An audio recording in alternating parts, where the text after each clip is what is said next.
하나님 아버지와 우리 주 예수 그리스도로부터 오는 은혜와 평강이 이 자리에 계신 여러분과 함께 하시길 주님의 이름으로 축원합니다.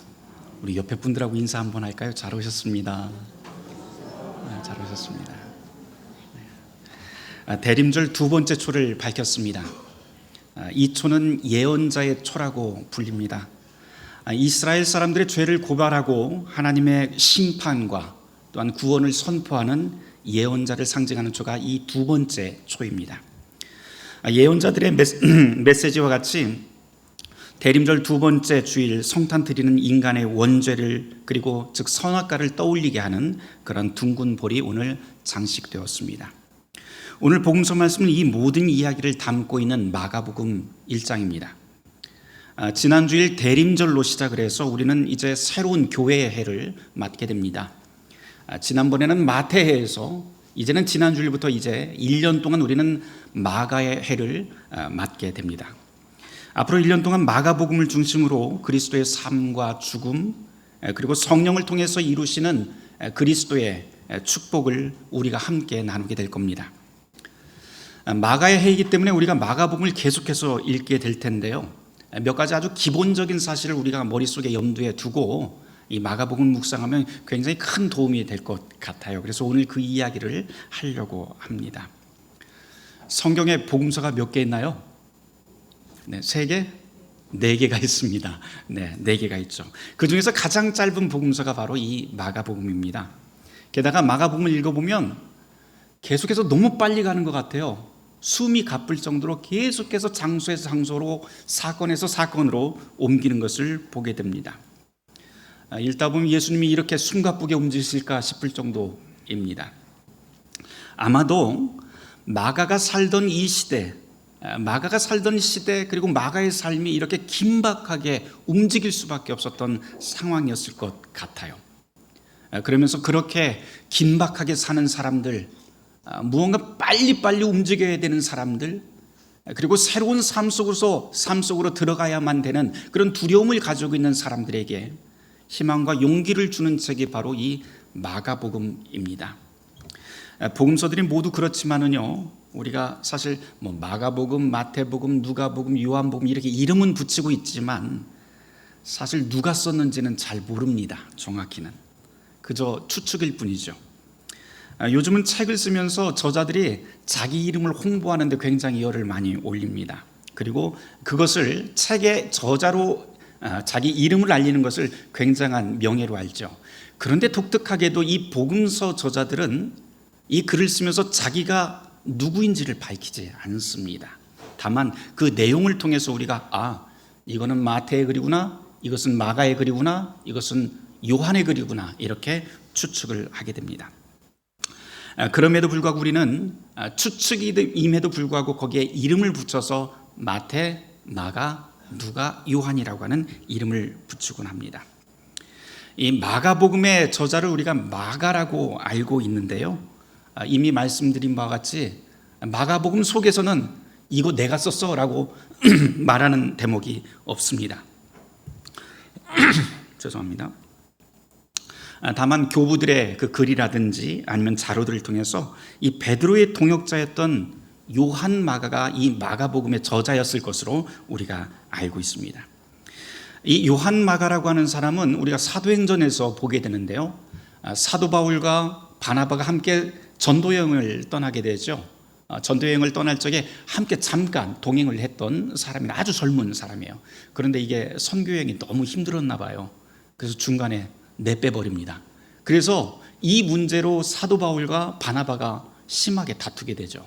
그래서 바울은 저 사람하고는 절대로 길을 갈 수 없다라고 이야기하고, 바나바는 그럼에도 불구하고 같이 동행을 해야 된다라고 이야기를 하게 됩니다. 그다음에 잠깐 사라졌다고요.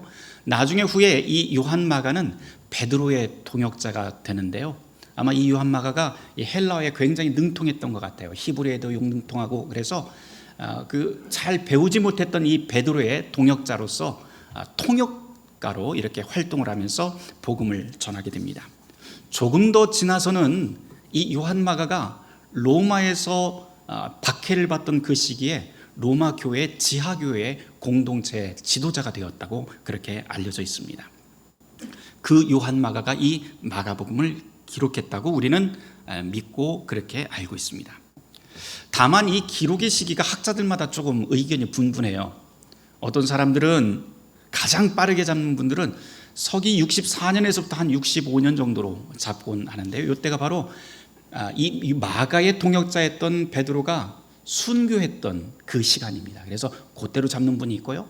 조금 늦게 잡는 분들은 예루살렘의 성전이 파괴되고 로마 군대가 완전히 이스라엘을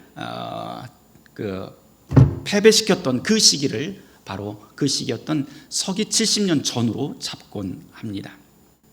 그런데 64년이든 70년이든 그리 큰 상관이 있는 것 같지는 않아요. 왜냐하면 이 시기 64년에서부터 약 서기 70년 이 어간은 예루살렘이든 로마든 간에 그리스도인이라고 하는 이름으로 살아가는 사람들에게는 사실은 한 치 앞도 알 수 없는 생명의 위기를 갖고 있던 시기가 바로 이때이기 때문입니다. 서기 64년만 해도 그렇죠. 우리가 성경 이야기가 아니라도 우리가 역사를 통해서 알 수 있는 건 이 로마의 큰 사건이 하나, 역사적인 큰 사건이 하나 일어나게 됩니다. 그게 바로 로마의 대화재라고 하는 사건인데요. 이 로마라고 하는 도시가 14개의 행정구역으로 되어 있었는데 딱 3개 빼놓고는 모두 다 완전히 전소될 정도로 굉장히 큰 화재가 일어나게 됩니다. 화재를 일으킨 범인이 누구인가요? 역사에 좀 밝혀졌죠. 바로 네로가 직접 화재를 냈다고 알려져 있습니다. 왜요? 새로운 궁전을 갖고 싶어서 로마를 전소시킨 다음에 그 화재를 벌였다고 되어 있는데요. 나중에 이게 큰 문제가 되게 됩니다. 그래서 자칫하면은 시민들의 폭동을 일으켜서 네로를 쫓아낼 것 같으니까 네로가 헛소문을 퍼뜨리기 시작을 하는데 바로 이 화재의 방화범이 누구다? 바로 예수를 따르는 그리스도인들이라 로마에 살고 있는 예수 따르는 예수쟁이들이 바로 이 화재를 일으켰다라고 소문을 퍼뜨리게 됩니다.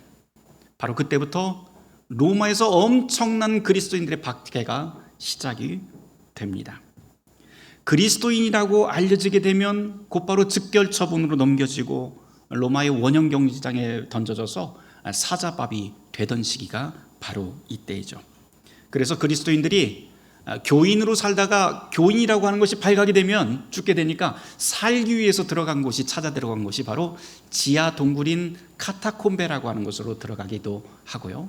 또는 점조직으로 해서 가정교회 형태로 목숨 걸고 예배하고 기도하고 그렇게 비밀리에 모였던 시기가 바로 이때입니다.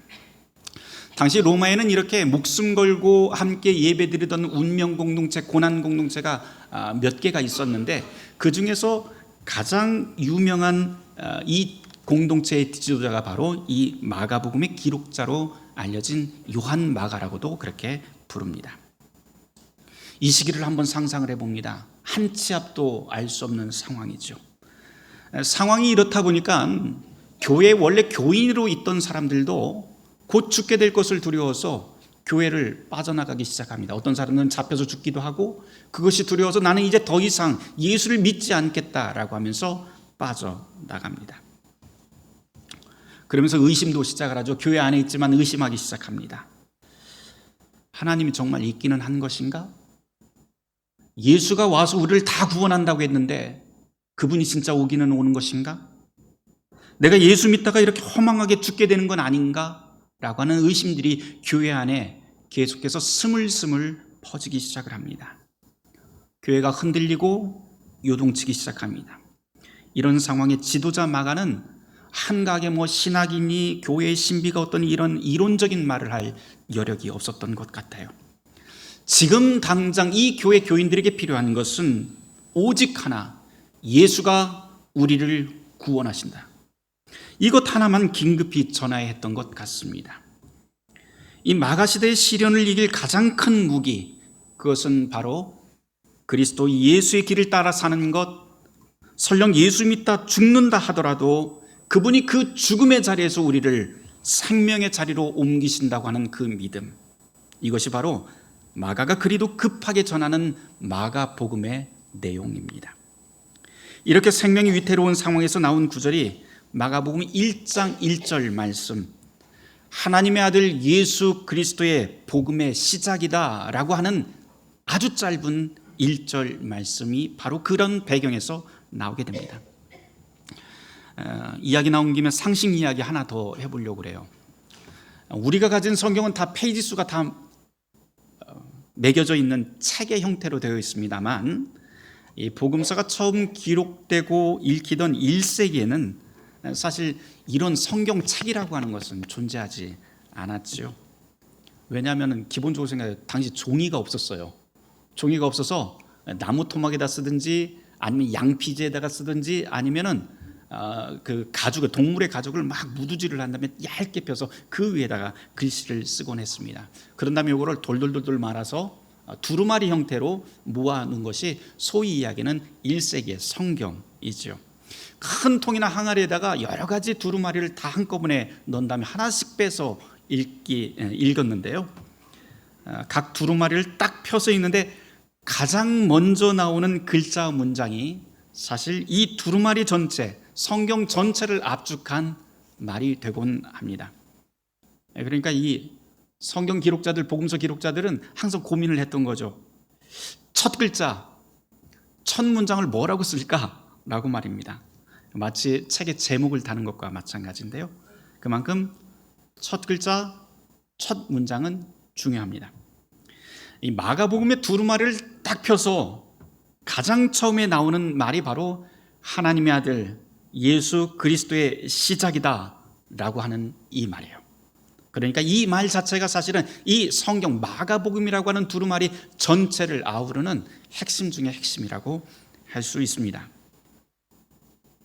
그런데 우리가 한글 성경으로 읽는 이 첫 번째 구절과 원문으로 비교를 해서 보면은 굉장히 당황스러워집니다.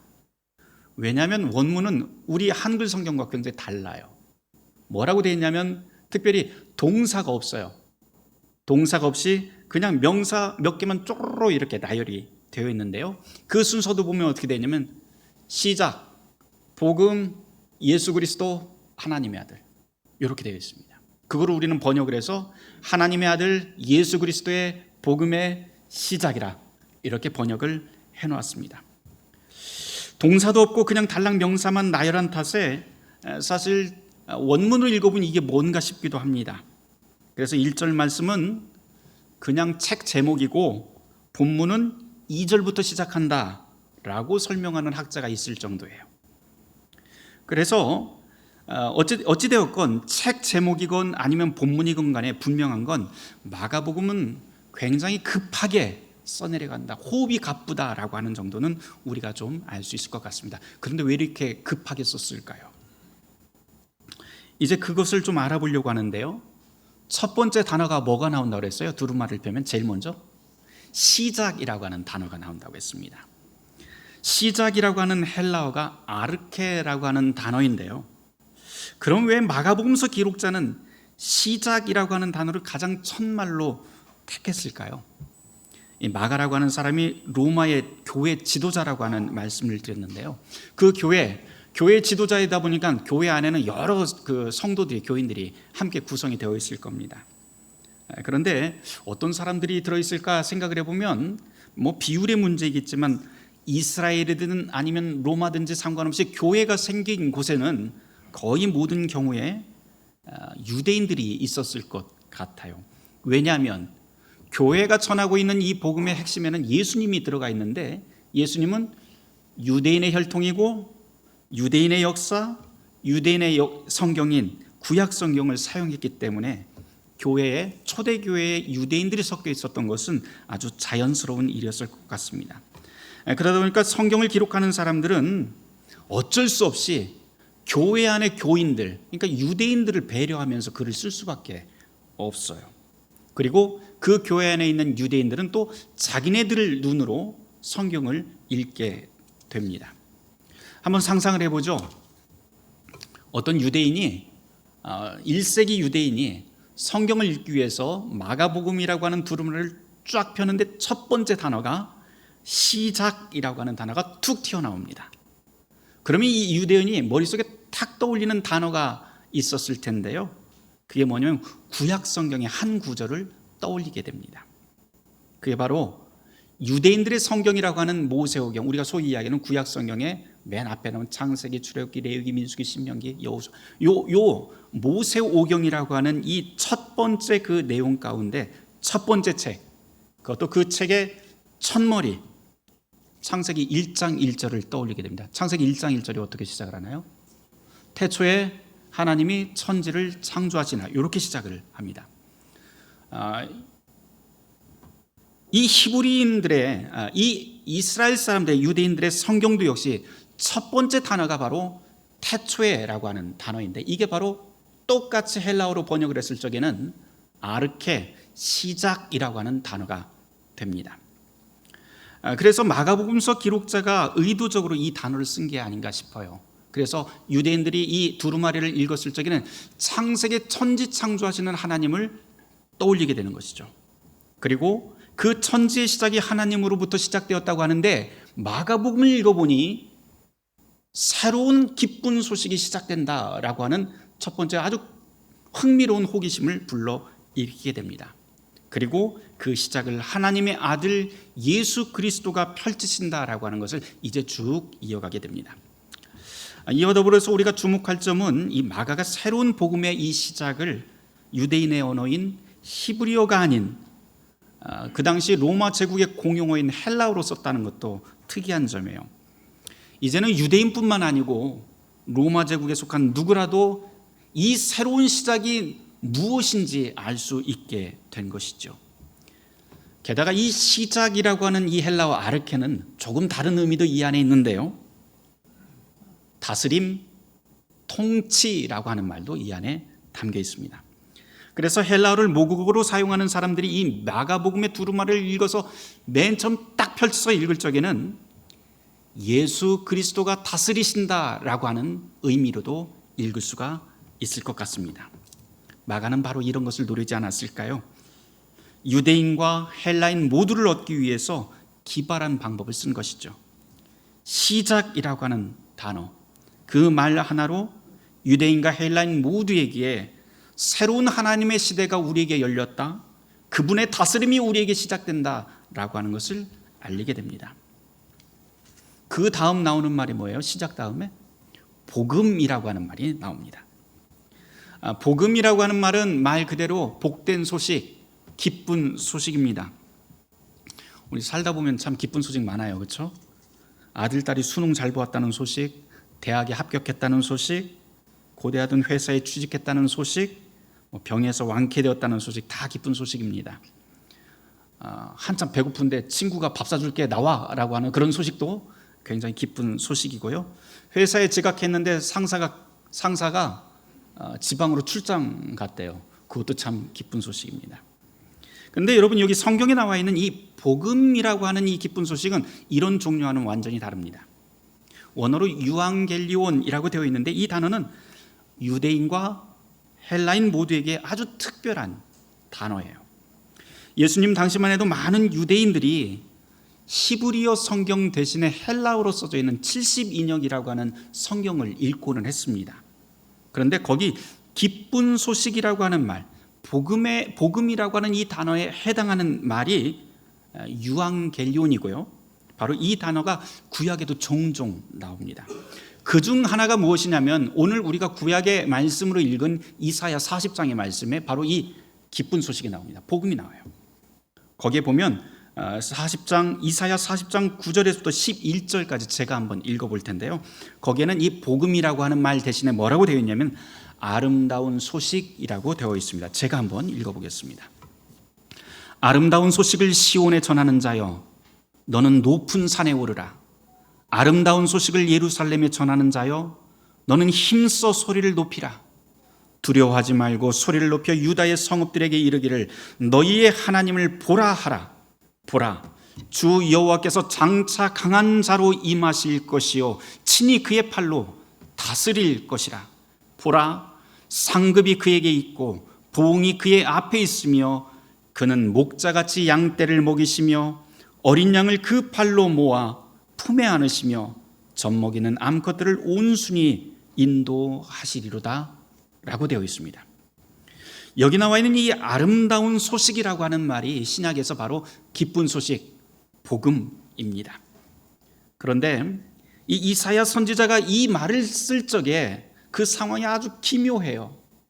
뭐냐면 이 이사야가 지금 바벨론의 포로로 잡혀 있는 상황입니다. 자기가 포로예요. 그런데 하나님의 소명을 받고 동료 포로들에게 바로 하나님의 말씀을 전하기 시작을 합니다. 그러면서 위로하고 아름다운 소식, 즉 복음을 전하기 시작을 합니다. 즉 이 복음이라고 하는 것, 이 복음을 전하는 사람은 높은 산에 올라서 외치고 이미 함락당한 예루살렘에서도 용감히 외치라고 전하게 됩니다. 왜요?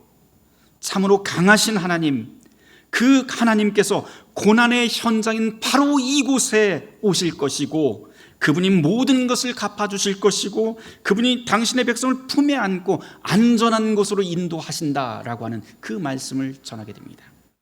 이것이 바로 이사야가 포로된 백성들에게 전하고 있는 아름다운 소식, 유대인들이 계속해서 머리에다가 두고 있는 복음입니다. 다른 말로 하면 간단히 하면 하나님이 우리의 왕이시다, 온 세계를 다스리는 진짜 왕이시다라고 하는 것이 바로 이 복음이지요. 이 유대인들만 이 복음이라고 하는 단어가 아니라 또 로마 사람들도 복음이라고 하는 단어를 쓴다고 했잖아요. 이 로마 사람들도 이 유앙겔리온이라고 하는 단어를 아주 특별한 경우에만 사용을 합니다. 그런데 이 말은 로마 사람들에게 하나님이 왕이시다라고 하는 뜻이 아니고 로마 황제 축하할 일이 있을 때만 이런 말을 씁니다. 황제에게 축하할 일이 무엇이 있을까요? 아들을 낳는다든지 아니면 전쟁에서 승리를 한다든지 하면 공고가 이곳저곳에 붙게 되는데요. 그 공고문을 이곳저곳에 붙이고 그날은 황제가 지정하는 휴일이 됩니다. 기쁜 날이니까 황제를 믿고 마음껏 즐기라라고 하는 그런 공고문이죠. 이것이 바로 로마 사람들이 이해하는 유앙겔리온, 즉 복음입니다. 그런데 이 마가복음서 기자가 바로 이 말, 유대인들도 사용하고 또 로마 사람들도 사용하는 복음이라고 하는 말을 딱 써놓습니다. 그런 다음에 그 단어 뒤에 그 내용이 무엇인지 아주 짧게 적어놓는데 그 복음의 내용이 로마 황제가 아니라 예수 그리스도 하나님의 아들이 바로 복음이다 라고 하는 것을 선언합니다. 로마 황제를 신으로 모시고 있는 이 세계에서 이렇게 당당하게 황제, 참으로 이 세계를 다스리는 분은 로마 황제가 아니라 하나님이다 라고 선언하는 것은 사실상 반국가 세력이나 하는 일이지요. 그런데 마가는 지금 그 일을 당당하게 목숨을 걸고 감행합니다. 예수 그리스도 하나님의 아들이 온 세계의 기쁨을 가져오실 왕이라고 말입니다. 이사야의 말로 하면 이렇게 오실 그 왕께서는 마음이 상한 자들을 고치고 포로된 자들에게 자유를, 갇힌 자에게 노임을 선포하고 여호와의 은혜의 해와 우리 하나님의 보복의 날을 선포하며 모든 슬픈 자를 위로하되 시온에서 슬퍼하는 자에게 화관을 주어 그 죄를 대신하며 기쁨의 기름으로 그 슬픔을 대신하며 찬송의 옷으로 그 근심을 대신하시고 의의 나무 곧 여호와께서 심으신 그 영광을 나타낼 사람이라고 선포합니다. 마가복음은 하나님의 아들 바로 예수 그리스도가 바로 그분이다라고 선언합니다. 그리고 그분이 우리를 다스릴 참된 왕이며 온 땅에 기쁨을 가져오실 복음의 구원자라고 선포하시는 것이죠. 당시 이 글을 읽는 독자들, 즉 내일 아침 사자법으로 죽을지도 모르는 그 교인들에게 위로와 구원을 바라게 하는 희망의 메시지를 이렇게 선포합니다. 이것이 마가가 전하려고 하는 복음이고 그 핵심은 바로 예수가 바로 우리의 구원자이시다라고 하는 것입니다. 마가의 이 용기 있는 말씀과 오늘 우리를 겹쳐봅니다. 마가의 시대 교회는 핍박 속에서 목숨 걸고 그리스도가 우리에게 오실 것을 소망하면서 예배드리던 공동체였습니다. 우리는 어떤가요? 마가의 시대가 위급할까요? 아니면 오늘 우리의 시대가 위급할까요? 우리는 지금 예수 믿는다고 목숨 걸 필요가 없고 예수가 우리에게 지금 왜 와야 하는지 그 이유조차 모호해진 시대를 살아갑니다. 마가가 살던 시대의 신앙의 적은 분명했어요. 그런데 지금 우리의 시대는 누가 그리고 무엇이 신앙을 대적하고 있는 건지 참으로 흐릿해졌습니다. 마가의 시대의 교인들은 두렵고 떨리는 마음으로 모였고 예배하고 기도하며 찬송했습니다. 하지만 그 두려움 이상으로 그들에게는 감격도 컸고 예수님이 오시는 대림의 소망도 컸습니다. 그런데 오늘 우리의 예배, 우리의 기도, 우리의 찬송은 어떤가요? 오늘 이 예배에 함께 참여하며 앉아있는 우리는 얼마나 감격하고 얼마나 소망하고 있습니까? 혹시 이 자리에 있어야 할 이유마저도 우리는 상실한 채로 여기 있는 건 아닐까요? 어쩌면 지금 우리는 실제로는 마가의 시대보다도 더 위험하고 더 황량한 시대를 살고 있는 건지 모르겠습니다. 우리는 실로 황량한 시간, 황무한 공간, 무미건조한 관계 속에서 살아갑니다. 그렇게 우리는 신앙인이라고 하는 이름으로 살아갑니다. 그럼 이런 우리는 희망이 없는 것일까요? 오늘의 복음서 말씀을 진지하게 다시 묵상해 보았어요. 마가복음은 아주 긴급하게 시작을 합니다. 시작, 복음, 예수 그리스도 하나님의 아들, 그리고는 선지자 이사야의 글과 세례 요한의 이야기를 우리에게 들려줍니다. 그러면서 주의 길을 준비하라고 우리 모두에게 외칩니다. 그런데 주의 길을 준비하는 그 시작이 어디인가 하는 것이 중요합니다. 바로 광야에서 준비가 시작됩니다. 광야는 곧 황량한 시대, 황무한 공간, 무미건조한 우리의 관계를 상징합니다. 온 세계를 다스리시고 당신의 백성을 품으로 모으시는 하나님께서 그분의 일을 바로 이런 황량한 곳, 황량한 우리 한가운데 바로 이 광야 같은 이곳에서 하나님의 일이 시작됩니다. 예수 그리스도를 통해서 그리고 우리와 함께 이 광야에서부터 길을 걷기 시작을 합니다. 마가복음은 바로 그 길의 여정, 신앙의 여정을 우리에게 보여줍니다. 아주 긴급하게 길을 걸어갑니다. 어디까지요? 마가복음 마지막 장인 16장까지 가보면 예수와 함께 우리가 길을 가야 될 마지막 종착지가 거기에 드러납니다. 그곳은 어디냐면 바로 죽음이 지배하는 무덤입니다. 마가복음 16장 이야기를 잠깐이라도 좀 해야겠어요. 우리 성경을 이렇게 펴보면 한글 성경에는 마가복음이 맨 끝이 16장 20절로 끝납니다만 다시 조금 거슬러서 보면 잘 보시면 9절 말씀부터 아마 이렇게 꺽쇠로 이렇게 딱 꺾인 것을 볼 수 있을 겁니다. 그런 다음에 성경 밑을 보면은 뭐라고 써져 있냐면 어떤 사본엔 9절에서부터 20절까지 없음이라고 이렇게 써 있을 거예요. 무슨 말이냐면 마가복음은 원래 무덤에 예수 시신이 사라진 것을 보고 여자들이 소스라치게 놀라서 도망하고요, 말문이 막혀버린 장면으로 그냥 끝난다고 하는 말이에요. 그리고 그 이후에 나오는 그 모든 내용들은 사실 후대에 붙은 내용이라고 하는 사실을 그렇게 알려줍니다. 앞서 마가복음은 광야에서 무덤까지 가는 이야기라고 제가 말씀을 드렸어요. 마가복음 16장 8절로 그렇게 끝나버리면 어떤 사람들은 열린 결말이라고도 이야기를 하지만 굉장히 좀 황당해요. 복음서라고 그러는데 갑자기 여자들이 막 도망치고 무덤 앞에서 도망치고 말문이 막혔다, 그걸로 끝나버립니다. 그런데 여러분, 마가복음이 우리에게 전하고자 하는 것은 단순히 이 말문이 막혔다라고 하는 것이 아닙니다. 그 핵심은 이 무덤, 바로 죽음이 지배하는 이곳에 예수가 없다라고 하는 그 말씀이에요. 여인들이 무덤을 찾았을 때 거기서 흰 옷을 입은 청년을 만나게 되죠. 그가 뭐라고 하는지 찾아서 함께 읽어보도록 하죠. 마가복음 16장 6절 말씀입니다. 우리 찾아서 같이 읽어보도록 하죠. 같이 읽습니다. 시작. 청년이 이르되 놀라지 말라.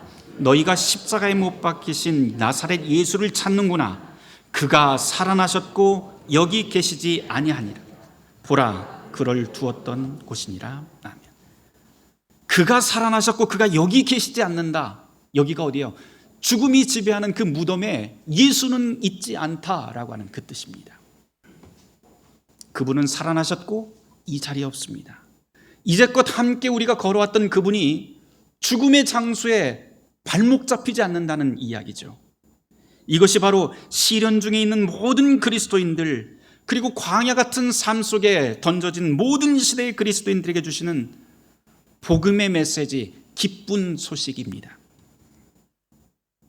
광야 같은 시간, 황폐한 관계, 희망 없는 메마름으로 건조하게 살아가고 있는 우리 모두에게 이 마가복음의 이 말씀은 우리를 초대하는 위대한 복음의 초대가 됩니다. 사랑하는 성도 여러분, 대림절 둘째 주일입니다. 오시는 주님을 기다리는 이 절기에 우리가 준비해야 할 것이 있는데 그것은 오직 하나입니다. 우리를 하나님의 통치로 초대하시는 그리스도의 복음을 기대하는 마음으로, 그리고 죽음에서 생명으로 우리를 인도하시는 그분의 말씀에 귀를 열고 그분의 손을 붙잡고 그분을 소망 가운데 바라는 것입니다. 새로운 시작을 우리와 함께 이루어가시는 그리스도 예수께서 저와 여러분을 보호하고 지키실 것입니다. 바라기는 하나님의 아들 예수 그리스도의 복음의 시작이 저와 여러분의 신앙의 여정이 되길 주님의 이름으로 축원합니다. 모든 지각이 뛰어난 하나님의 평강이 그리스도 예수 안에서 우리의 마음과 생각을 지키실 것입니다. 아멘. 오늘의 말씀을 놓고 잠시 침묵하며 기도하도록 하겠습니다.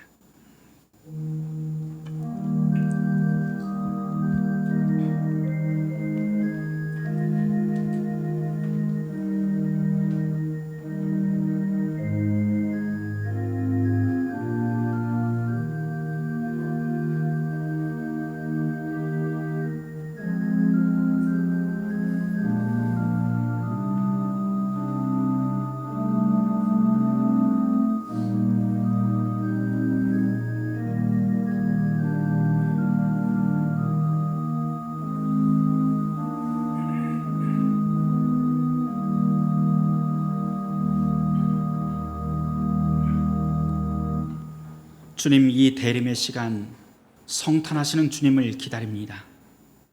황무한 시간, 황폐한 우리의 관계, 광야 같은 우리의 삶 속에 주님 찾아와 주시옵소서. 그리하여 우리의 손을 붙잡아 주시고 주님께서 생명으로 인도하는 그 길로 함께 걸어가게 하여 주시옵소서. 이 모든 말씀 예수 그리스도 이름 받들어 기도드립니다.